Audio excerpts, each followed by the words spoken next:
Drug suspect ang naaresto sa isinagawang buy-bust operation sa Valencia City, Bukidnon.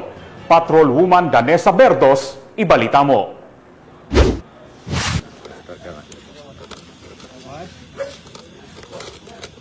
Arestado ang isang drug suspect sa sinagawang joint buy-bust operation ng City Drug Enforcement Unit, Bukidnon Provincial Intelligence Unit, RMFB-10, 103rd MC, Padilla 10, katuwang ang mga kapulisan ng Valencia City Police Station sa Barangay Bagong Taas, Valencia City, Bukidnon. Kinilala ni Police Lieutenant Colonel Brian M. Panganiban, officer in charge ng Valencia CPS, ang drug suspect na si alias Joel.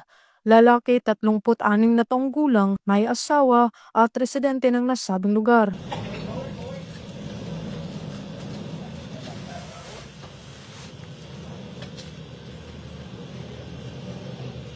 Sa ikanasang joint buy-bust operation ay nagresulta sa pagkakumpiska ng mga pakete ng hinihinalang shabu na may standard drug price na 37,400 pesos, isang cellphone at isang 500 peso bill na ginamit bilang buy-bust money. Ang suspect ay nahaharap sa kasong paglabag sa RA 9165 o Comprehensive Dangerous Drugs Act of 2002. Mula dito sa Camp Capistrano, Gusa, Cagayan de Oro City, ako ang inyong Police News Network correspondent, Patrolwoman Danessa Berdos, alagad ng batas, tagataguyod ng Balitang Pulis.